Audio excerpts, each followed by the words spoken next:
안녕하세요. 맥스입니다. 이번 영상은 제가 얼마 전에 강연을 했었던 강연 후기 정도 되겠습니다. 강연에 와주신 분들께 이 영상을 빌어서 감사하다는 말씀을 전합니다. 그리고 자리를 마련해 주신 현대백화점 관계자분께 감사드리고요. 특히 문화센터의 오 실장님께 감사드립니다. 오 실장님 감사합니다. 강연의 주제는 제가 2년 동안, 그러니까 19년도부터 20년도까지, 그리고 지금도 물론 유튜브를 계속 하고 있죠. 울산 부동산 시장을 돌아다니면서 제가 만났거나 들었거나 보았던 내용들에 대해서 이렇게 썰을 푸는 강연이었습니다. 뭐 누구를 가르치거나 뭐 투자 기법이라든지 뭐 좋은 유망 투자처를 가르쳐 주는 그런 강의는 아니었었고요. 제가 구독자분들하고 그 거리두기가 조정이 되기 전에 커벙 같은 걸 많이 했었습니다.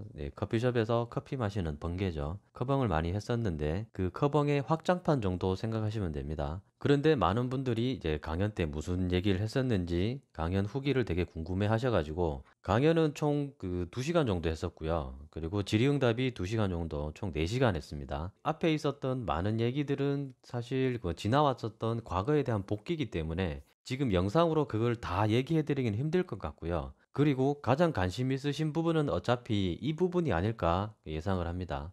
과거에는 이렇게 되었었기 때문에 앞으로 어떻게 될 것인가, 그게 이제 가장 궁금해 하실 것 같습니다. 저도 그게 가장 궁금합니다. 그래서 제가 올해랑 내년에 가장 중요하게 보는 2021년 관전 포인트라고 세 가지를 뽑았습니다. 강연 때도 했었던 이야기고요. 제일 첫 번째가 이주 수요입니다. 이주 수요. 이주 수요를 왜 중요하게 보냐면요. 위성 지도를 같이 보겠습니다. 지금 보시는 위성 지도에서 이쪽 일대, 야음동이죠. 야음동 일대가 여기가 전부 다 지주 매입 방식으로 해서 건설사가 매입을 해서 아파트를 짓는다고 합니다. 얼마 전에는 이쪽 지역에 공시가 났죠. 뭐 800세대 정도. 그리고 여기는 B14 재개발 지역이죠. 그리고 이쪽도 부산에 있는 모 건설사가 매입을 하고 있습니다. 이쪽 지역은 이제 계약금이 나갔고 잔금까지 나간 지역입니다. 그리고 좀 내려오면 또 공업탑 주변에 봉월로를 따라서 얘기가 많이 나오고 있습니다. 그리고 광역시청 뒤편에 산업은행과 맞은편 쪽에 여기도 얘기가 나오고 있고요. 그리고 가장 최근에 얘기를 들었었는데 여기 방구동 내방초등학교 옆에 여기도 얘기가 나오고 있습니다.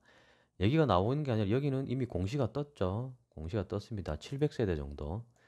그다음에 여기 뭐 번영로 이쪽에 MBC 방송국 밑에 여기 지역주택조합, 그리고 우정동 쪽에 여기 마제스타워 옆인데요. 여기 지금 보상을 받고 다 나갔습니다. 철거 철거 철거. 여기 현장 가보시면 철거 철거 철거 이렇게 막 적혀 있습니다. 그리고 그 뒤편에 지역주택조합 여기 철거하고 있죠. 이쪽도 철거를 하고 있습니다. 그리고 여기 남해동, 남해동 초등학교 주변 남해동 이렇게 현장이 많습니다. 결국에는 여기 계신 분들이 어디에 가셔야 되겠죠. 전세나 월세 사시는 분들도 어디 가야 되고, 자가로 살고 계신 분도 자기가 살 집을 찾아서 나가야 됩니다. 그러면 예를 들어서 단독주택 50평 정도에 사시던 분이 한 7억 정도, 8억 정도 보상을, 보상이라 하면 좀 그런데 본인 집을 이제 건설사한테 매각을 하는 거죠. 매도를 하고 본인이 살 집을 찾으러 갑니다. 그러면 어, 7억에 내가 집을 팔았는데 7억짜리 아파트를 사서 갈까요? 아니면 7억짜리 주택을 다시 사서 갈까요? 안 그러겠죠. 대부분 7억 정도에 내가 살고 있던 집을 팔게 되면 4억이나 5억 정도 아파트라든지 집을 사서 가고 나머지 자금은 노후 자금으로 쓰겠죠. 왜냐하면 이쪽에 사시는 분들이 대부분 연령대가 높습니다. 그러니까 이쪽 주택에 오랫동안 사셨던 분들이에요. 나이대가 있으시다는 거죠. 그래서 나머지 금액은 이제 노후 자금을 써야 되니까 한 중위 가격 정도의 아파트. 그래서 제가 올해 중요한 관전 포인트 두 번째가 중위 가격 아파트의 거래량입니다. 그러니까 제가 올해는 계속 중위 가격 아파트의 거래량이 중요하다고 계속 얘기를 했었는데 이 이주 수요도 결국에는 중위 가격 아파트 거래량에 수요에 포함되는 거죠. 모두가 다 9억짜리, 10억짜리 집에 살 수는 없습니다. 모든 사람이 다 형편이 똑같은 건 아니니까요. 그런데 이렇게 본인 집을 건설사한테 매각하고 이주를 하시는 분들도 이 중위가격 아파트 거래량에 포함이 되는 거죠. 수요가 증가하는 거겠죠. 중위가격 아파트에 수요가 증가하는 겁니다. 그런데 이주 수요가 더 중요한 게 있어요. 뭐냐면 본인 집을 팔고 그 판 돈을 가지고 집을 사러 갑니다. 그리고 본인이 그 집에 사는 거죠. 뭐 투자 개념이 아닙니다. 실거주 개념이고요. 집을 판 돈으로 가기 때문에 대출이 필요 없습니다. 그러니까 현금을 들고 내가 살 집을 찾으러 다니시는 분들입니다. 그러니까 조정지역이라든지 대출 비율이 줄어들고 뭐 여러 가지 복잡한 게 있는데 그런 거랑 상관없이 집을 구매하시는 거죠. 그래서 최근에 에콰이츠 4억 8천이 신고가를 찍은 겁니다. 이쪽에 야암동 쪽에서 이제 건설사한테 집을 팔고 판 돈으로 요걸 샀거든요. 이런 식으로 조정지역이라든지 조정지역이기 때문에 뭐 취득세라든지 대출이라든지 이런 거랑 상관없이 신고가를 갱신해 버리는 거죠. 그런데 이 가격이 중위 가격이죠. 중위 가격이라 하면 대충 3억에서 5억대 정도 아파트를 얘기를 하는 겁니다. 예, 중위 가격 아파트의 거래량이 늘어난다. 그리고 신혼부부라든지 오랫동안 무주택으로 남아 있었던 분들, 자기 자산이 낮기 때문에 기존에 집이 있었다면 그 집값이 올라서 갈아타기가 가능한데 지금 이제 무주택자인 경우에는 본인 집이 없었다 그러면 근로소득이라든지 현금성 자산만 가지고 집을 구매를 한다 그러면 한 번에 굉장히 비싼 9억대, 10억대 집을 살 수 있는 수요는 많지 않다고 봅니다. 그러면 결국에는 3억대 정도, 3억에서 5억대 정도의 아파트를 선택하지 않을까. 그래서 첫 번째로 중요한 게 이주 수요고 그 이주 수요가 중위 가격 아파트 거래량에도 동일하게 영향을 미치고 모든 사람이 형편이 같지 않기 때문에 9억짜리, 10억짜리 아파트는 다 살 수 없습니다. 그래서 중위 가격 아파트의 거래량을 중요하게 봅니다. 중위 가격 아파트 거래량에 대해서 한 가지 더 말씀을 드리면요. 울산에서는 결국에는 남구나 중구에 살고 싶은데 살만한 준신축 정도 되는 집들 가격이 한 6억대 넘어가 버리죠. 그래서 가격대를 좀 낮추게 되면 좀 구축 아파트로 가야 됩니다. 근데 요즘 분들은 이제 신축 아파트를 많이 선호를 하죠. 그래서 찾아서 직장하고 조금 가까운 데로 가시는 쪽이 이제 북구 쪽, 중산동 쪽이죠. 정확하게는 중산동 쪽이 되지 않을까 그렇게 생각을 합니다. 중산동에 있는 아파트가 대충 한 3억대, 4억대 정도 하거든요. 그래서 지금은 이제 남구랑 중구가 조정지역이 된 상태고 북구는 조정지역이 안 되었는데 북구에서 가장 핫한 지역은 송정지구인데 송정지구에서 오토밸리로를 따라서 이동할 수 있는 경로를 쫓아가면 결국에는 매고갯들을 지나서 중산동으로 만나게 됩니다. 그래서 중산동에 있는 아파트의 거래량이나 가격 변화를 잘 살펴보시면 거기서 이렇게 변화라 그래야 되죠. 변화가 생기는 것들이 차츰차츰 이제 송정지구까지 번지고 또 내부로 들어와서 중구 지역, 남구 지역까지 번져나가지 않을까 그렇게 예상을 합니다. 그리고 올해 중요하게 보는 게 마지막으로 중요하게 보는 게 분양시장입니다. 지금 3월 달에 4월 달에 뭐 이렇게 분양을 앞두고 있는 현장들이 많이 있습니다. 울산에.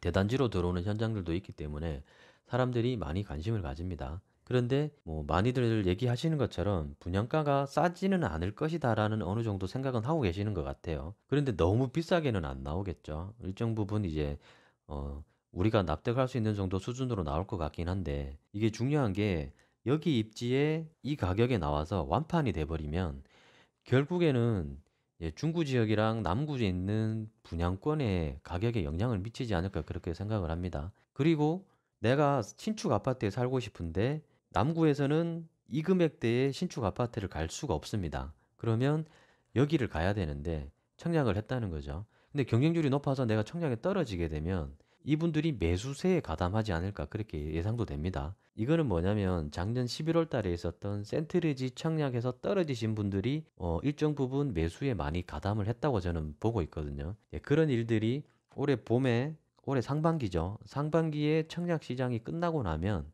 그런 일들이 생기지 않을까 조심스럽게 예상을 한번 해봅니다. 그리고 덧붙여서 한 가지 더 얘기하면 6월 1일부터는 이제 분양권에도 양도세가 중과됩니다. 양도세 비율이 올라가죠.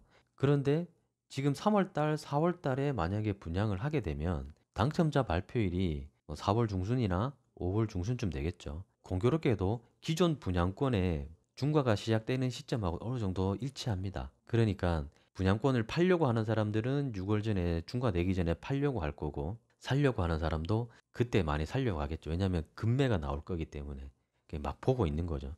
치열한 눈치 싸움이 시작되는 거거든요.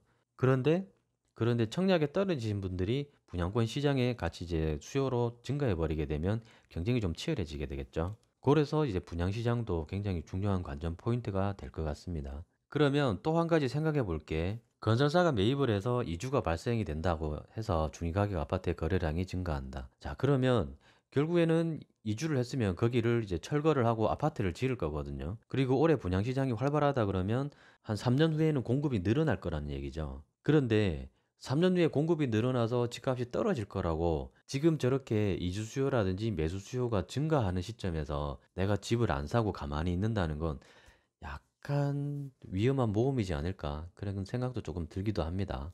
그래서 본인의 포지션을 정확하게 정하셔야 됩니다. 나는 지금 이제 기존에 있는 아파트를 살 것인지 청약시장으로 갈 것인지 아니면 정말로 3년 후엔 집값이 떨어질 거니까 그때를 기다리든지. 여기까지 해서 강연 후기에 대한 영상은 마치도록 하겠습니다. 올해 제가 중요하게 보는 세 가지 관전 포인트, 이 관전 포인트를 중심으로 해서 올해는 울산 부동산 시장을 좀 바라볼 생각입니다. 그래서 계속 꾸준히 어느 지역에서 이주가 많이 발생이 되는지, 이주하시는 분들이 어느 지역으로 이동을 하는지, 그래서 중위가격 아파트가 어느 정도가 거래가 활발한지, 그리고 연결되어서 분양시장은 어느 정도 경쟁률이라든지 완판이 되는지, 그리고 청약에서 떨어지신 분들이 어떤 움직임을 보일 것인지 중요하게 보고 있습니다. 계속 관찰하고 모니터링을 해서 임장도 많이 다니고 해서 뭐 들리는 내용이라든지 보이는 내용이 있으면 영상이라든지 부동산 카페도 운영하고 있으니까 그쪽에 글로 남기도록 하겠습니다. 긴 영상 봐주셔서 감사하고요. 다음 영상에서 만나겠습니다.